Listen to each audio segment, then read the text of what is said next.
48 hours after taking office, David Cameron's new government is already making itself felt in the region, with confirmation that there won't be a second runway at Stansted Airport in Essex.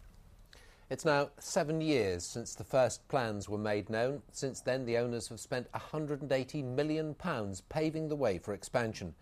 Campaigners against the project are jubilant. But is it really the end of the runway? Our first report is from Alex Dunlop. Make the most of the view, because for now this is as real as the second runway is going to get. Born out of conflict, Stansted was built during the Second World War.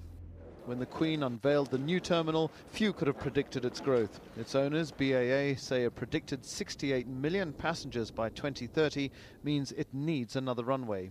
So, where are we down Stansted's second runway timeline? Well, it was first mooted by the then Transport Secretary, Alistair Darling. 4 years later, a separate inquiry approved an increase in passenger numbers on the existing runway from 25 to 35 million. A year later, Stansted showed off its plans for a second runway. But it all came to a grinding halt last month when Labour made its U-turn, saying that that wouldn't happen in the next 5 years. Business leaders are fed up. The local economy, they say, will miss out. This is very bad news for job prospects in the east of England. Stansted is a key driver to business, and expansion would have seen another 10,000 jobs or so, in addition to the 12,500 that are already at Stansted. So why the change of heart? Well, first, uncertainty. A major court battle over who should eventually own the airport drags on. Secondly, passenger numbers. They're down 9% on last year. And of course, there's huge local opposition to a second runway. There was already going to be a delay of some years before a second runway would even come into prospect prior to the election of the new government. But now a very clear statement has been made that there will be no capacity growth, Stansted, Heathrow or Gatwick. BAA say they'll work with the government to ensure that airports policy provides the strong international trading connections on which the UK's jobs and future competitiveness depend. It means, of course, that the war over Stansted's expansion could drag on for many more years yet. Alex Dunlop, BBC Look East. Well, the announcement in 2003 that Stansted would pursue a second runway cast a blight across swathes of countryside around the airport. Homes and businesses would have to be swept away if the plan went ahead. Our Essex reporter Felicity Simper has spent the day in the area gauging reaction. Heather Hyder lives just down the road from Stansted Airport. Her house in Takeley is one of several that would be demolished if a second runway was built. For her, a new coalition government has been good news. I'm absolutely delighted because both the Conservatives and the Liberal Democrats put in their manifestos that they weren't going to allow the expansion of Stansted Airport. So now what we like to see, please, is them to put their money where their mouth is. In the pub this afternoon, there was optimism. Locals say the future of the village has been uncertain since the government announced plans for a second runway in 2003. They say for years now, many houses have been left run down. We did spend 5 or 6 years, trying to stay where we were, but it just became impossible. I mean, we only moved up the road because we love the community, we want to be here. But it's just that, every time you hang a basket up or put some flowers out, you wonder, will this be the same next year? Everybody's hoping for the best. There's no guarantee that it isn't going to happen. Them saying that this isn't going to happen for definite in the next 5 years, is that just because they can't afford one now, or is it a definite fact that they won't do it?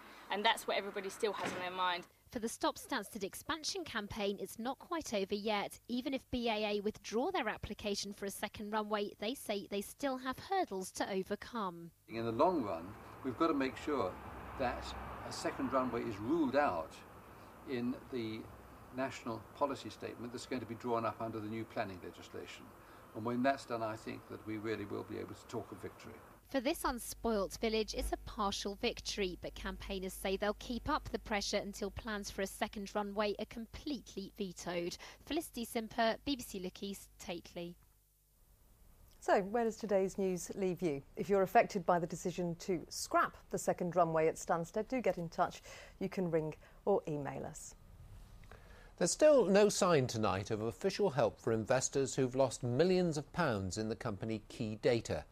More than 3,000 people put their savings into the company after taking advice from the Norwich and Peterborough Building Society. Lots of you have been in touch, and many believe they'll never see their money again.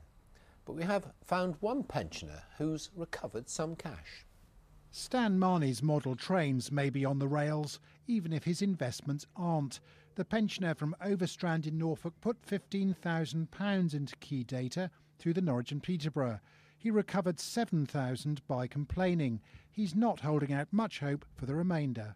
I feel that I can write off the £8,000 that I've invested. I don't think I shall see it either. I'm at 85 years of age. I've got to live a long while before to make sure I get it back. 70-year-old Sheila Brinchman from Peterborough invested £20,000 in key data, again through the N&P. Now the money's wiped out, she's finding it hard to pay her bills. Am I going to lose the money? Am I? You know, and I want some compensation. If I'm going to lose that money, I need, you know, some expert help in it. About 3,500 N&P customers invested in key data products. Key Data, went bust last year, and now the Serious Fraud Office is investigating. Many despair of ever getting compensation, but Les Morel of Norwich has succeeded. He pursued a body called the Financial Services Compensation Scheme. You need to establish in the minds of the lawyers who'll be reviewing this that the big corporate names who appeared on key data literature were key to the decision that you took to invest.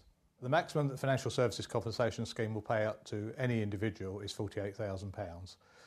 I got that amount back from them, but I was still left considerably out of pocket.